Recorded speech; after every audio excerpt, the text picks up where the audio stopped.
به نام خدا. خدمت بینندگان عزیز محترم سلام عرض میکنم. محمد حسن شانسازاده هستم، رئیس هیئت مدیره گروه شرکت‌های شاتل، متولد 1353 و ورودی سال 71 رشته مهندسی صنایع دانشگاه امیرکبیر و همچنین ورودی سال 75 دانشگاه تهران در مقطع فوق لیسانس مهندسی صنایع. سال 82 موفق به اخذ پروانه ملی انتقال داده شدیم با نام تجاری شاتل. این پروانه در راستای سیاست‌های اصل 44 و خصوصی‌سازی سازمان‌های دولتی بود و به این شرکت اجازه میداد که در لایه اکسس مشترکین در کل کشور خدمات ارائه بکنه.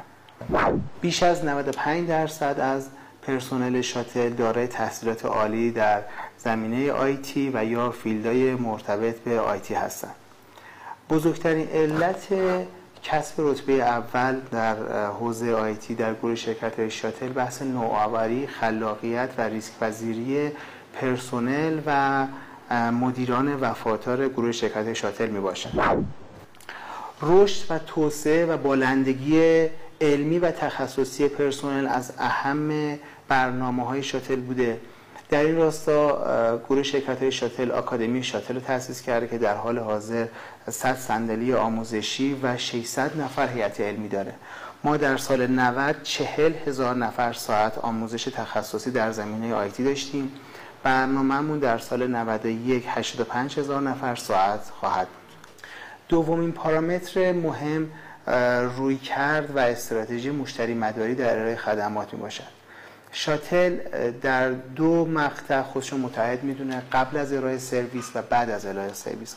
ما برای مشتریان به صورت شفاف و صادقانه تمام مواضع رو مطرح میکنیم و سعی میکنیم که بهترین سرویس رو برای مشترکین انتخاب بکنیم و بعد از فروش هم به صورت 24 ساعته و 7 روز هفته بچه‌ها در قسمت پشتیبانی فنی در حال ارائه خدمات در کل کشور هستند.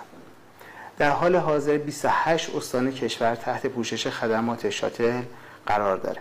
زیرساخت‌های سخت افزاری و نرم افزاری تا سقف چندین برابر وضعیت فعلی در نظر گرفته شده. نکته قابل توجه نرم افزار CRM یا مدیریت ارتباط با مشترکین و OSS که در داخل مجموعه شاتل طراحی و راه اندازی شده. حدوداً 10 سال پیش که من می‌خواستم این مسیر رو شروع بکنم با یکی از بزرگترین شرکت‌های خارجی مذاکره کردم برای خرید این نرم افزار. حدود 12 میلیون دلار قیمتی بود که به ما پیشنهاد دادن و چون از توان ما خارج بود ما شروع به تولید داخلی این کردیم و در حال حاضر بلوغ یافته ترین نرم افزار رو داریم که هر نسخه اون داره چند میلیون دلار فروش میره و ما صادرات مهمی در این زمینه داریم. بحث بعدی سبد کامل محصولات شاتل.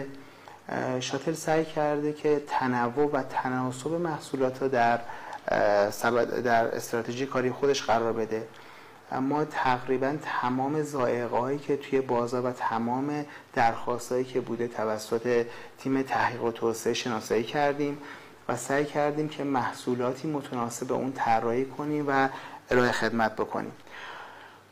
پروژه متعدد و بزرگی در مجموعه شاتل انجام شده. تقریبا نیمی از استان‌های شرکت پروژه کور و اج توسط مجموعه گروه شرکت‌های شاتل انجام شده و در حال انجامه و همچنین یک پروژه مشارکتی بسیار موفق با شرکت مخابرات استان مازندران ما داشتیم که طی این پروژه ما تونستیم تو تک تک روستاها هم این سرویس ارائه کنیم و الان توی استان مازندران جایی وجود ندارد که نتوانند از این سرویس استفاده کنند. تقدیرنامه‌ها و جوایزی که شاتل موفق به کسب اونها شده، در 2 سالی که سازمان تنظیم مقررات اقدام به ارزیابی اپراتورهای برتر در حوزه‌های مختلف کرده، در هر 2 سال شاتل موفق به کسب رتبه اپراتوری اول در حوزه دیتا، یعنی در سال 90 و 91 شده. کسب تقدیرنامه 2 ستاره تعالی سازمانی و EFQM از مرکز مطالعات بهره‌وری و منابع انسانی، کسب نشان ستاره فناوری اطلاعات از دیدگاه مشتریان، تقدیرنامه 1 ستاره جایزه ملی کیفیت در حوزه ICT، همچنین شرکت برتر در حلقه‌های کنترل کیفیت از سازمان استاندارد. همچنین در طول این چند سال جشنواره‌های متعدد بین‌المللی در زمینه مدیریت استراتژیک و کیفیت برگزار شده که در تمام این جشنواره‌ها شاتل تونسته رتبه اول رو کسب کنه.